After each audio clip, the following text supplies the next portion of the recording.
সালাম ও শুভেচ্ছা সবার জন্য। আমরা আজকে এক্সপ্লেইন করব সম্প্রতি বঙ্গ ওটিটি প্ল্যাটফর্মে মুক্তি পাওয়া থ্রিলার ওয়েব সিরিজ ফ্যাকরা। ফ্যাকরা শব্দটির আবিধানিক অর্থ ছোট ডাল বা প্রশাখা হলেও আমাদের চলিত বাংলায় ফ্যাকরা শব্দটি ঝামেলা বা ফ্যাসাদ বাঁধানো অর্থে বহুল ব্যবহৃত হয়ে আসছে। তারকায় ঠাসা এই ওয়েব সিরিজে আমরা দেখতে পাই নিজের প্রেমিকাকে ভাগিয়ে আনতে গিয়ে একটা মার্ডার কেসের ঝামেলায় ফেসে যাওয়া এক যুবকের কাহিনী। তো প্রিয় দর্শক, চলুন জেনে নেওয়া যাক ফ্যাকরা ওয়েব সিরিজের কাহিনী সংক্ষেপ। শুরু করার আগে আপনাদের জানিয়ে দিই, আমরা আমাদের ফেসবুক চ্যানেল আর ফর রিভিউ বাংলাতেও আমাদের ভিডিওগুলো আপলোড করা শুরু করেছি। আপনারা চাইলে ফলো করে আসতে পারেন আমাদের ফেসবুক পেজটি।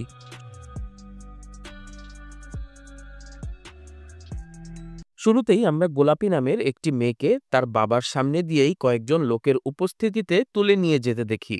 আসলে গোলাপীকে উঠে নিয়ে যাওয়া হচ্ছে একটি রিহ্যাবে। যদিও সে মানসিকভাবে সম্পূর্ণ সুস্থ, কিন্তু তার পরিবার তারপরও তাকে রিহ্যাবে পাঠাচ্ছে একটা লাফাঙ্গা ছেলের সাথে তার প্রেমের সম্পর্ক থাকার কারণে। গোলাপীর সেই প্রেমিকের নাম সামাদ। গোলাপী থাকে নওগাঁতে।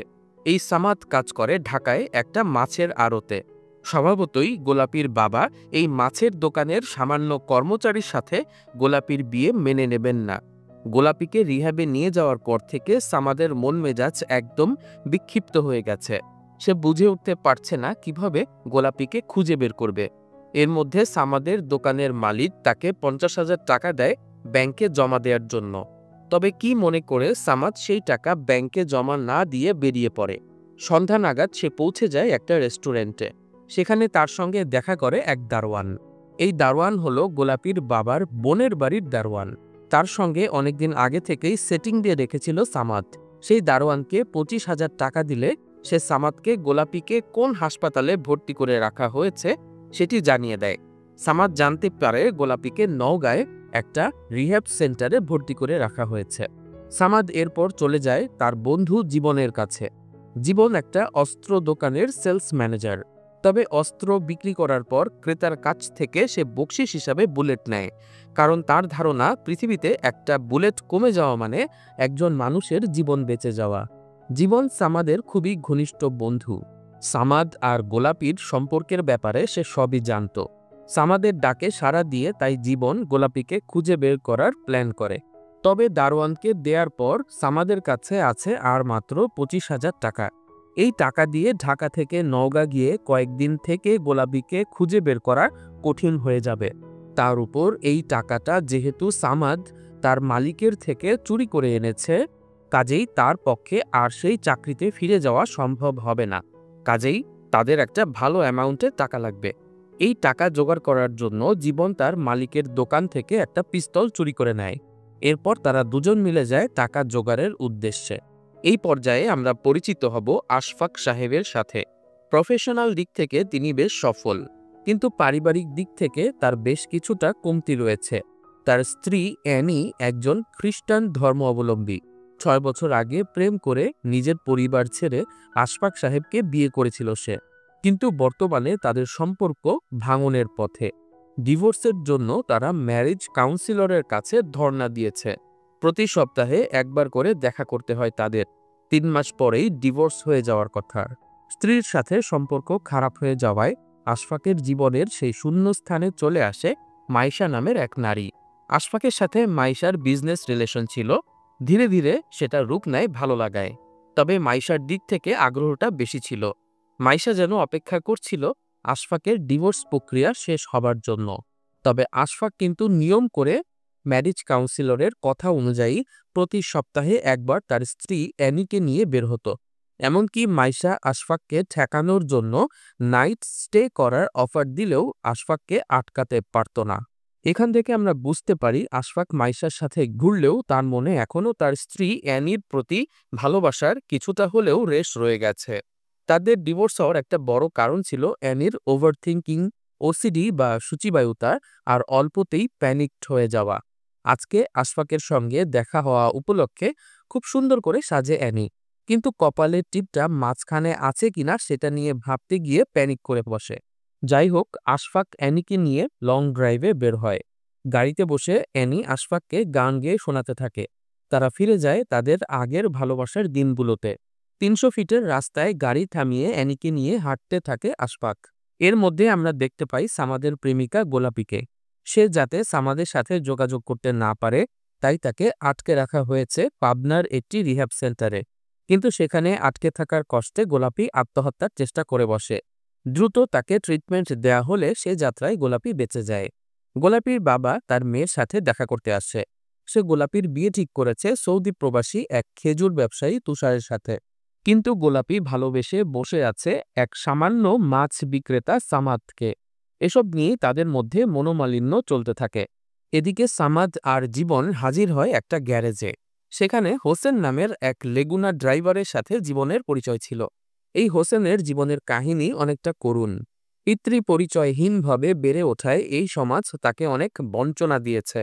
কিন্তু ২.৫ বছর আগে তার মা মারা যাবার আগে বলে যায় হোসেনের আসল জন্মদাতা তাদের মালিক সমিতির নেতা শমশের। মূলত শমশেরের অবৈধ সম্পর্কের ফলেই জন্ম হয়েছিল হোসেনের।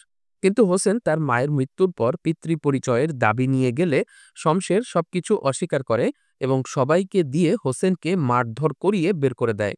সেই থেকে হোসেনের স্বপ্ন একটা পিস্তল কিনে শমশেরকে মেরে তার মায়ের অসম্মানের প্রতিশোধ নেবে। সে প্রতিদিন জীবনের দোকানে দাঁড়িয়ে থাকত, কিন্তু পিস্তলের দাম শুনে আর কিনতে পারত না। জীবন সেই পিস্তল নিয়ে যায় হোসেনের কাছে। এখন ২ লাখ টাকা দিলেই এই পিস্তলটা হোসেনকে সে দিয়ে দেবে বলে জানিয়ে দেয়। কিন্তু এই মুহূর্তে হোসেনের কাছে টাকা না থাকায় সে জীবনকে অফার দেয় এই পিস্তল নিয়ে তারা ছিনতাই করতে বের হবে। যা ইনকাম হবে সবটাই জীবনকে দিয়ে দেবে। আর বিনিময়ে জীবন তাকে এই পিস্তলটা দেবে শমশেরকে মারার জন্য। তারা হোসেনের লেগুনা নিয়ে গভীর রাতে বের হয় ছিনতাই করার উদ্দেশ্যে। যেতে যেতে তারাও চলে আসে ৩০০ ফিটের সেই রাস্তায়। গভীর রাতে আশফাক আর অ্যানিকে রাস্তায় একা দেখেই ওদের দুজনকে টার্গেট করে জীবন। আশফাক অ্যানিয়ের জন্য সারপ্রাইজ গিফট হিসাবে একটা স্বর্ণের চেইন নিয়ে এসেছিল। সেটা দেওয়ার জন্য অ্যানিকে চোখ বন্ধ করে পেছনে যায় আশফাক। আর অ্যানি চোখ খুলেই সামনে দেখতে পায় জীবনদের। কথায় বলে অযোগ্যের হাতে ক্ষমতা গেলে সে হয়ে পড়ে বেপরোয়া।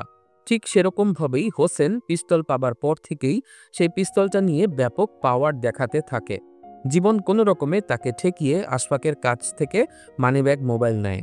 কিন্তু সেখানে তেমন কোনো টাকা পাওয়া যায় না। আশফাকের কার্ড দিয়ে টাকা তোলার জন্য আশফাককে নিয়ে জীবন আর লেগুনার হেল্পার তোতলা জাকির বেরিয়ে যায়। আর সামাদ আর হোসেন থেকে যায় আশফাকের গাড়ির কাছে অ্যানিকে পাহারা দেওয়ার জন্য। রাতের বেলা আশফাকের দুটি কার্ড দিয়ে ২ লাখ ২ লাখ ৪ লাখ টাকা তোলা হয়। আশফাকও নিজে থেকে টাকা তুলে দিতে বাধ্য হয়, কারণ তার স্ত্রী অ্যানি ছিল ওদের হাতে জিম্মি। টাকা তোলার পর আশফাককে আবারও ৩০০ ফিটে নামিয়ে দিয়ে লেগুনাতে করে জীবনরা ভেগে যায়। আশফাক মুক্তি পাবার সাথে সাথেই গাড়ির ভেতরে ঢোকে তার স্ত্রী অ্যানি ঠিক আছে কিনা দেখতে। কিন্তু সে দেখতে পায় অ্যানি জ্ঞান হারিয়ে পড়ে আছে গাড়ির পেছনে, গা বরফের মতো ঠান্ডা। আশফাক বুঝতে পারে তার স্ত্রীকে হত্যা করা হয়েছে। সে বাইরে বের হয়েই লেগুনাকে তাড়া করে, কিন্তু ততক্ষণে লেগুনা তার সীমার বাইরে চলে গেছে। আশফাক তাড়াতাড়ি অ্যানিকে হাসপাতালে নিয়ে আসে, কিন্তু কর্তব্যরত ডাক্তার জানায় অ্যানি মারা গেছে। পুলিশকে খবর দেওয়া হয়েছে, তারা হাসপাতালে আসছে। জীবনরা ছিনতাই করার জন্য বের হলেও এভাবে মার্ডার হয়ে যাবে সেটা তাদের প্ল্যানে ছিল না। জীবন যখন সামাদের কাছে জানতে পারে হাসানের কুকীর্তির কথা, তখন সে প্রচণ্ড রেগে যায়। আসলে হাসান শুরু থেকেই পিস্তল নিয়ে অ্যানিকে বারবার ভয় দেখাচ্ছিল, গালাগালি করছিল আর গায়ের এখানে সেখানে টাচ করছিল। এক পর্যায়ে আশফাক অ্যানিয়ের জন্য যে সোনার চেইনটা গিফট করার জন্য এনেছিল সেটা গাড়ির ভেতর থেকে নিয়ে এসে নিজে পরে নেয় হোসেন। আগেই বলেছি অ্যানিয়ের মানসিক সমস্যা ছিল, সে অল্পতেই বেশি উত্তেজিত হয়ে পড়ত। সে হোসেনের কাছ থেকে আশফাকের গিফট করা চেইনটা কেড়ে নিতে চাইলে হোসেন মারমুখী হয়ে পড়ে। সে অ্যানিয়ের মুখের ভেতরে নিজের পিস্তলটা ভরে দেয়। ফলে আতঙ্কিত হয়ে সেখানেই অ্যানি হার্ট অ্যাটাক করে মারা যায়। সামাদ হোসেনকে ঠেকানোর অনেক চেষ্টা করেছিল, কিন্তু পারেনি। এসব নিয়ে সেখানেও সামাদের সাথে হোসেনের এক দফা হাতাহাতি হয়ে যায়।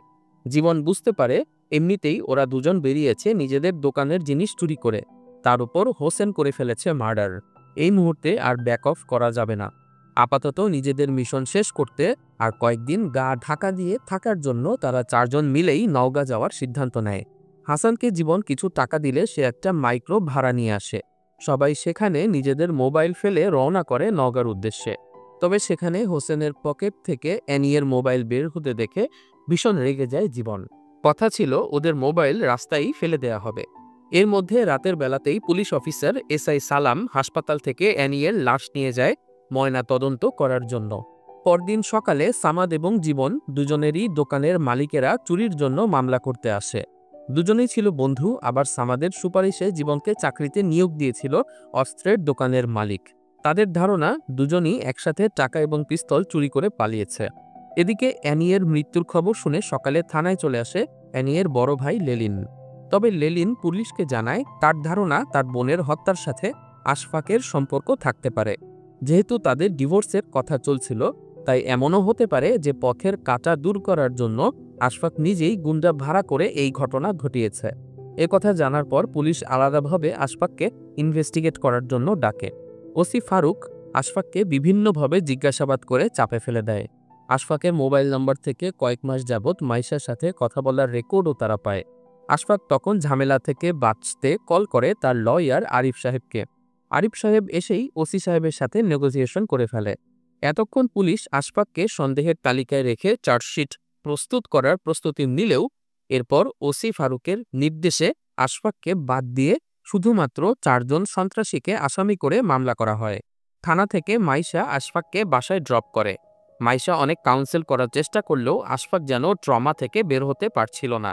এদিকে হোসেন আর জাকির অনেকটা নিজেদের ইচ্ছার বিরুদ্ধে জীবনের সাথে যাচ্ছিল। নওগাঁতে কেন যাচ্ছে, কি কারণে যাচ্ছে কিছুই জানে না তারা। তাই একটু রাগের মাথায় হার্ট ব্রেক করে ঘুম ভাঙিয়ে দেয় হোসেন সবার। তবে ঘুম থেকে উঠে সামাদ আবিষ্কার করে গতরাতে অ্যানিয়ের সাথে ধস্তাধস্তি করার সময় তার পকেট থেকে সেই দারোয়ানের কাছ থেকে পাওয়া ঠিকানা হারিয়ে ফেলেছে সে। এটা নিয়ে সামাদ আর জীবনের মধ্যে ঝগড়া লেগে যায়। জীবন এত বড় রিস্ক নিয়ে সামাদের প্রেমিকাকে উদ্ধার করতে এসেছে, আর সামাদ সামান্য একটা ঠিকানা সামলে রাখতে পারল না। তবে সামাদ অনেকবার সেই দারোয়ানকে ফোন করে আবারও গোলাপির ঠিকানা নেয়। আগেই বলেছি, গোলাপিকে মানসিক রোগী সাজিয়ে তার বাবা আটকে রেখেছিল একটা মানসিক হাসপাতালে। দুপুরে তারা একটা চাইনিজ রেস্টুরেন্টে খেতে যায়। সেখানে কাঁচা পেঁয়াজ মরিচ চাওয়া নিয়ে হোসেনের সাথে রেস্টুরেন্টের ওয়েটারের বাকবিতণ্ডা লাগে। আর এবারও হোসেন রেস্টুরেন্টের সবার সামনে পিস্তল বের করে বসে। তখন জীবন তাকে টেনে বের করে আনে। তবে পিস্তল হাতে পেয়ে আবারও ভাব দেখানো শুরু করে হোসেন, কিন্তু জীবন তাকে থামিয়ে দেয়, কারণ সে আগেই জানত হোসেনের স্বভাব। তাই তাকে পিস্তল দিলেও গুলি আগেই সরিয়ে রেখেছিল নিজের কাছে। পিস্তলের পাওয়ার হারিয়ে ফাটা বেলুনের মতো চুপসে যায় হোসেন। ওসি ফারুক মামলা থেকে আশফাককে বাদ দিলেও এসআই সালামের সন্দেহ কিন্তু আশফাকের ওপর থেকে যায়নি। সে আশফাকের ব্যাপারে আরও খোঁজ নেওয়ার জন্য সে ম্যারেজ কাউন্সিলরের কাছে যায়। আশফাকের ডিভোর্স কেসটা নিয়ে কাজ করছিল সেই ম্যারেজ কাউন্সিলর। তার কাছ থেকে এসআই সালাম জানতে পারে অ্যানি খুব সহজেই প্যানিকড হয়ে যেত। এছাড়াও তার দীর্ঘ চেষ্টার পরেও বাচ্চা হচ্ছিল না। এসব নিয়ে আশফাকের সঙ্গে মনোমালিন্যের এক পর্যায়ে অ্যানি নিজেই আসে ডিভোর্স কেস ফাইল করতে। এর মধ্যে অ্যানিকে সিমেট্রিতে সমাহিত করা হয়। বাসায় এসে পুলিশের কাছ থেকে পাওয়া অ্যানির ব্যাগটা ঘাঁটতে থাকে আশফাক। সামাদের কগের থেকে যে কাগজটা পড়েছিল সেটা তাড়াহুড়ায় অ্যানির ব্যাগের ভেতরে ঢুকিয়ে রাখা হয়েছিল। সামাদ দারোয়ানের কাছ থেকে যে ঠিকানাটা পেয়েছিল সেটা লিখেছিল তার মাছের আড়তের প্যাডে। আশফাক অ্যানির ব্যাগের মধ্যে থেকে সেই মাছের আড়তের প্যাডে লিখা নওগাঁ এর ঠিকানা দেখেই বুঝতে পারে এটা কিছুতেই তার স্ত্রীর লেখা হতে পারে না, কারণ তার স্ত্রী জীবনে কোনো মাছের আড়তে যায়নি। তার মানে এটা অপরাধীদের কারোই হবে। আশফাক এরপর থেকে নিজেই সেই মাছের আড়তে যায়। সেখানে গিয়ে সে বুঝতে পারে তার পেছনে পুলিশের লোক লেগে আছে। অর্থাৎ পুলিশ তাকে সন্দেহের বাইরে রাখেনি, বরং সার্বক্ষণিক তার কার্যক্রম মনিটর করছে। এর মধ্যে বাড়ি গিয়ে সে দেখতে পায় তার বাসায় অ্যানির বড় ভাই এসেছে। তারা নিজেদের মধ্যে কিছুক্ষণ কথা বলে এবং আশফাক তাকে বোঝানোর চেষ্টা করে অ্যানিকে সে ভালোবাসত এবং সে কিছুতেই অ্যানির এই হত্যাকাণ্ডের সাথে জড়িত নয়। এদিকে এসআই সালাম ইনভেস্টিগেট করে দেখতে পায় অ্যানির মোবাইলের শেষ লোকেশন ছিল হোসেনের গ্যারেজে। সেখানে গিয়ে সে জানতে পারে জীবন নামের এক লোকের সাথে হোসেন নওগাঁতে গিয়েছে। জীবনের অস্ত্রের দোকানের মালিকের সাথে কথা বলে সে জানতে পারে সামাদ নামের এক ছেলের সাথে দোকান থেকে পিস্তল চুরি করে পালিয়েছে জীবন। সামাদ ঠিকানা হারিয়ে ফেলার পর কিন্তু তার মোবাইল থেকে দারোয়ানকে ফোন দিয়ে আবার ঠিকানা জেনেছিল। এসআই সালাম সামাদের সেই কল ট্রেস করে পৌঁছে যায় গোলাপির ফুপুর বাড়িতে। সেখানে গিয়ে গোলাপির বাবাকে জানায় তাদের বাড়ির দারোয়ান কাজের মেয়ের কাছ থেকে ঠিকানা নিয়ে সামাদকে দিয়েছে, আর সামাদ যে একজন খুনের মামলার আসামি সেটাও জানানো হয় তাকে। গোলাপির বাবা গোলাপিকে বাঁচানোর জন্য এসআই সালামকে তার মেয়ের ঠিকানা দিয়ে দেয়। এদিকে সামাদরা গোলাপির ঠিকানা খুঁজতে খুঁজতে বেশ কাছাকাছি চলে আসে। এই অবস্থায় আমরা জীবনকে তার পুরনো স্মৃতি রোমন্থন করতে দেখি। জীবন খুব পশু পাখি ভালোবাসত। কোথাও অসহায় বিড়াল দেখলেই সে নিজের কাছে নিয়ে আসতো। আর তার বাড়িতে ছিল অনেকগুলো কবুতর। একবার কমিশনারের ভাইয়ের কথায় সে 2.5 বছর আগে তাদের গ্রামের এক উকিলকে গুলি করে হত্যা করেছিল। কিন্তু ভাগ্যের ফেরে পরদিনই সেই কমিশনার নিজের ভাইকে বাঁচানোর জন্য পুলিশের কাছে জীবনের খোঁজ দিয়ে দেয়। ফলে হত্যা মামলা মাথায় নিয়ে গ্রাম ছেড়ে পালায় জীবন। এরপর সামাদের সুপারিশে চাকরি পায় সামাদের বসের বন্ধুর বন্দুকের দোকানে। সেখান থেকেই তাদের সখ্যতার শুরু। তবে সামাদের সাথে গোলাপির প্রেম কিন্তু তারও অনেক আগে থেকেই। গোলাপির বাবা যেহেতু সামাদের মতো একজন গরিব ছেলের সঙ্গে নিজের মেয়ের প্রেমের সম্পর্ক মেনে নিতে পারেনি, তাই সামাদ প্রায়ই গোলাপিকে লোকচক্ষুর অন্তরালে নিয়ে প্রেম করত। আর তখন তাদেরকে সাহায্য করত এই জীবন। গোলাপি মাঝে মাঝেই সামাদ এবং জীবনের জন্য রান্না করে আনত। এসব কিছুর কারণেই গোলাপি আর সামাদের প্রতি জীবনের একটা আলাদা টান তৈরি হয়েছিল। গোলাপিকে তার বাবা বন্দি করে রেখেছে এটা জানার পরেই সে জীবনকে সাহায্য করতে রাজি হয়ে গিয়েছিল। ধীরে ধীরে তারা পৌঁছে যায় সেই রিহ্যাবে। হোসেন আর সামাদ প্রথমে গিয়ে রেকি করে আসে সেখানে। কয়জন দারোয়ান, কখন কখন গেট খোলা হয়, অফিস টাইম কতক্ষণ, সবকিছু জেনে আসে তারা। তবে সেদিন তারা ভেতরে ঢোকে না। হোসেন গাড়িতে ঘুমায় আর জীবন ও সামাদ একটা হোটেলে রাত কাটায়। রাতে দুই বন্ধু হোটেলের ছাদে গিয়ে মদ পান করে আর নিজেদের জীবনের সুখ দুঃখের আলাপচারিতা করতে থাকে। সেদিন রাতেই হত্যা মামলায় গ্রেফতারি পরোয়ানা জারি হয়ে যায় সামাদ, জীবন, হোসেন আর জাকিরের নামে। তবে পুলিশের উপর ভরসা রাখতে পারে না আশফাক। তাদের ধারণা ছিল পুলিশ দিন শেষে তাকেই ফাঁসানোর চেষ্টা করবে। তাই সে মাইশার সঙ্গে দেখা করে বিদায় নিতে। আশফাক নওগাঁর সেই ঠিকানায় যাবে অ্যানিকে হত্যার প্রতিশোধ নিতে। তার দৃঢ় বিশ্বাস সেখানে গেলে এই 4 হত্যাকারীর কাউকে না কাউকে পাওয়া যাবে। মাইশা অনেক বোঝানোর চেষ্টা করে আশফাককে, তাকে অনুরোধ করে পেছনের সব স্মৃতি ভুলে গিয়ে তার সঙ্গে নতুন করে সব শুরু করার জন্য। কিন্তু আশফাক তাকে জানিয়ে দেয় ওর পক্ষে এখন মুভ অন করা সম্ভব নয়। সেদিন আশফাক নিজের লাইসেন্স করা পিস্তল নিয়ে রওনা করে নওগাঁর উদ্দেশ্যে। আশফাকের মোবাইল ট্রেস করে তার পিছু নেয় পুলিশের একটি দল। এদিকে সামাদ যে এক মহিলাকে হত্যা করে পালিয়েছে সেই কথা গোলাপির বাবা তাকে ফোন করে জানায়। তবে গোলাপি তার বাবার কথা বিশ্বাস করে না। এর মধ্যে জীবন সেই রিহ্যাব সেন্টারে অ্যাটাক করার প্ল্যান সাজিয়ে ফেলে। তারা সন্ধ্যার দিকে জাকিরকে মাদকাসক্ত রোগী সাজিয়ে সেই মাদকাসক্ত পুনর্বাসন কেন্দ্র বা রিহ্যাব সেন্টারে ঢুকবে। সন্ধ্যার পর অফিসে বেশি মানুষ থাকার কথা না। সেই সুযোগে পিস্তলের মুখে সবাইকে জিম্মি করে গোলাপিকে বের করে আনবে তারা। পালানোর জন্য মাইক্রোতে ফুল গ্যাস লোড করে ফেলে তারা। এর মধ্যে সন্ধ্যা হয়ে যায়। জাকিরকে রোগী সাজিয়ে নিয়ে আসে জীবন। তবে শুরুতে অফিস আওয়ার শেষ বলে দারোয়ান ঢুকতে দিতে না চাইলেও পরে কিছু টাকা বকশিশ দিলে রাজি হয়ে যায় সে। অফিসের রিসেপশনিস্ট তাদের ডাক্তার আসা পর্যন্ত অপেক্ষা করতে বলে। সেই ফাঁকে জীবন পুরো সেন্টারটা ঘুরে দেখতে চায়। কিন্তু তাদের জানা ছিল না পুলিশ আগেই এখানে ইনফর্ম করে রেখেছে তাদের ব্যাপারে। রিসেপশনিস্ট যখনই বুঝতে পারে পুলিশের দেয়া তথ্য অনুযায়ী ওই 4 জন লোকই এখানে এসেছে, সে দ্রুত ফোন করে সেটা তাদের ম্যানেজারকে জানিয়ে দেয়।